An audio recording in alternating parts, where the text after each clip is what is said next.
Мына ушу ислам динде алхамдулилля Алла Таалам разы болуп бердиби? Биз разы болуп тутунайлы, разы болуп карманайлы, разы болуп ошо ислам менен жашайлы. Ошого иншалла дүние кандай болуп кетсин. Алам талкананып бузулуп шайтан болуп кетпейби? Бирок мен бузулбайынчы. Бардыгы бузулсун. Мен оңолоюнчу. Бузулганды карап мен деле окшоп бузулуп кеткенге шарият уруксат бербейт. Бирөө жаардан таштап атса, бирөө өзүн тандырга таштап атса, мен деле барып тандырга отко таштаймынбы? Жок. Бирөө дозоктун жолунда кетип атса, аркасынан бул деле кетип атат го, мен деле кете берейинби? Бул арак ичип атса, мен деле иче берейин. Бул алдаса, мен деле алдай берейин. Жок. Алла Таалам акыл берди. Эртеге кыямат күнү эсеп китебин алат.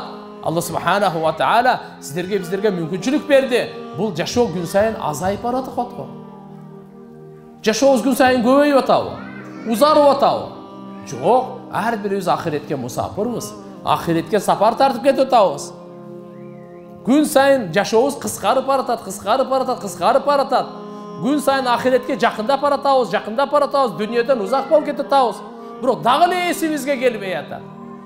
Кой келиңиздер. Демек биринчи баарыбыз иманыбызды, ишенимибизди оңдойлу. Ал кандай? Бардыгы Алладан болот. Алланын каалоосуз махлуктан жаралгандан эч нерсе болбойт. Ла илаха иллаллах Мухаммадур Расулуллах. Биринчи ушул калима, биринчи ушул сөз, биринчи ушул ыйык сөздү бекем кармайлы. Ла илаха. Эч бир жаратуучу жок Алладан башка. Эч бир жаратуучу жок Алладан башка. Эч бир маселени чечүүчү жок Алладан башка.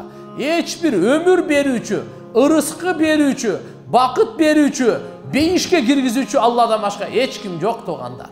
Ла илаха иллаллах. Алладан үмүттү бекем кармайлы. Алла Тааладан коркуу болсун, Алладан үмүт болсун, Алланы жакшы көрүү болсун, Аллага таянуу болсун, Алланы эстөө болсун. Алла Таалага, Алла субханаху ва тааладан коркуу болсун. Мына биздин биринчи иманыбыз жүрөгүбүздө ушул. Дайыма тилибизди ушуга көндүрөйлү. Ла илаха иллаллах. Ла илаха иллаллах. Күн сайын 1000 жолу, 10.000 жолу айтыңыз. Канча жолу айтсаңыз, ошончолук иманыңыз тазаланат.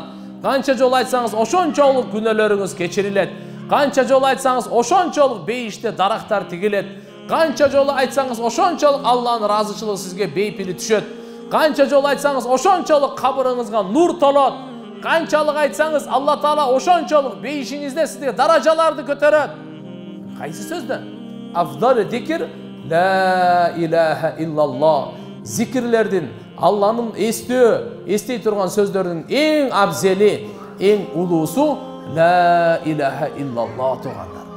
Экинчиден, инсандар менен мамиле кылганыбызда мүнөзүбүздү оңдойлу, бизден пайда жетсин, зыян жетпесин.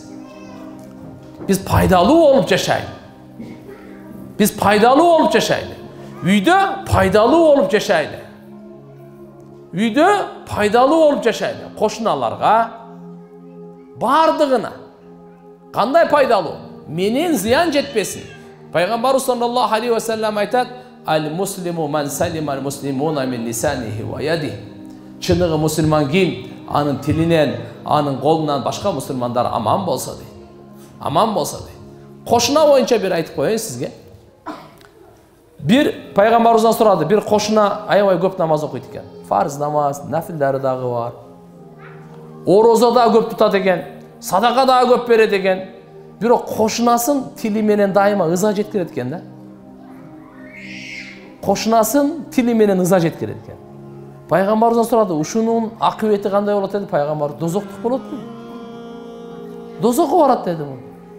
Ал эми бир кошуна о парыздын эле аткарат экен, намазын деле, орозосун деле, андай эле нафил орозолору, нафил намаздары, нафил садакалары деле жок эле экен. Бирок кошунасы анын тилинен аман экен. Бул кайда барат деди пайгамбарыбыз? Бейишке барат деди. Караңызчы, кошунага мамиле кылганды кандай айтты. Ошон үчүн иншалла биз үйдө дагы эң бизден пайда ала турган ким? Биздин ата энебиз, биздин күйөөбүз, аялыбыз, биздин бала чакабыз. Ошолорго жакшы сөз сүйлөйлү. Ошолорго жакшы мүнөздө болойлу. Сабырдуулукта, кечиримдүүлүктө, көз жумуп коюуда. Макулбу? Пайгамбарыбыз саллаллаху алейхи ва саллям бир хадистен мындай дейт: Иттақил махарим такун а'бадан нас. Арам нерселерден сактаныңыз, сиз эң ибадаткөй адам сиз болосуз. Адамдардан эң мыкты ибадат кылган, эң көп ибадат кылган, эң кыйын ибадат кылган ким десе сиз болосуз. Качан сиз арам нерседен сактансаңыз, тилиңизди арам нерседен сактаңыз, кулагыңызды арам нерседен сактаңыз, көзүңүздү арам нерседен сактаңыз, алкымыңызды арам нерседен сактаңыз, колуңузду арам нерседен сактаңыз, оюңузду арам нерседен сактаңыз, жүрөгүңүздү арам нерседен сактаңыз, путуңузду арам нерседен сактаңыз. Кыскасы айтканда, арам нерседен сактаныңыз. Сиз кандай болосуз? Алла Тааланын алдында адамдардын эң кыйын ибадат кылуучу сиз болосуз. Эң кыйын ибадаткөй, ибадат үчүн жаралган элек. Ошол ибадат кылгандын эң мыктысы сиз болосуз. Качан сиз арам нерседен сактансаңыз. Биз арам десе эле чочко менен арак эмес. Намазды таштап коюу бул арам. Намаз окубай коюу арам. Орозо фарыз учурунда тутпай коюу арам. Зекет сизге фарыз бербей койсоңуз арам. Бергениңиз фарыз ибадат, бербей койсоңуз арам. Чын сүйлөгөн бул фарыз, жалган сүйлөгөн арам. Жалган сүйлөгөн арам. Ушактаган бирөөнүн айыбын айткан арам. Жала жапкан, чагымчылык кылган арам. Эки жүздүүлүк, мунафыктык кылган арам. Текеберлик, көрө албастык бул арам. Арам деген көп экен го. Ушулардан сиз эгерде сактансаңыз, булго бир тилдики, эми бирөөнүкүн уурдап алып жейм, уурдап алып ичип атам, же болбосо жалган айтып алып алдым, же тартып алдым, жөн эле жулуп алдым. Ушундайлар бар. Жөн эле көз алдында эле тартып алгандар бар. Рекет деп коём, не деп коет мисалы. Же кээ бирлер болсо антип көз алдында тартып албайт. Тиякты карап турганда, же байкабай калганда, же уктап атканда, же бир жакка кеткенде уурдап алат. О арам нерсе болуп атат. Кээде андай кылбайт, алдап алат, кантип? Алдап эле алат, мына мындай деп. Ушулардын баардыгы арам, алкым арам болуп атат да. Мындан сактангыла деп атат. Колубуз таразадан алдагандан сактасын. Колубуз бирөөгө бир зыян жеткиргенден сактасын. Путубуз ушу бирөөгө арамга басып баргандан сактансын. Уяттуу жерлерибиз арам нерседен сактансын. Арам нерседен сактансак, Алланын алдында эң ибадаткөй биз болот экенбиз туган. Бул биринчи пайгамбарыбыздын насааты. Демек, келиңиздер баарыбыз ниет кылайлы, жашообуздан арамды кууп чыгайлы. Келиңиздер ниет кылайлы, канча жашоом калды Алла билет. Бирок мен ушудан кийин эми жалган сүйлөбөймүн деп Аллага вада берейли.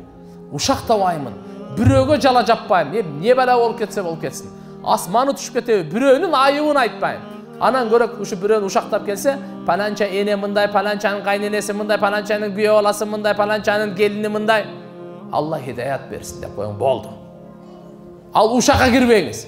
Кайсы нерсе тил менен айткан арамбы, ошону кулак менен уккан дагы арам. Жалганды сүйлөгөн арам, жалганды билип туруп угуп атасыз да, жыргап атасыз. Бул дагы арам. Ушакты айткан арам, ушакты уккан дагы арам. Жаланы айткан арам, жаланы уккан дагы арам. Демек, бул нерселерден биз сактанайлы. Биздин жашообуз качан таза болот? Биз ар бир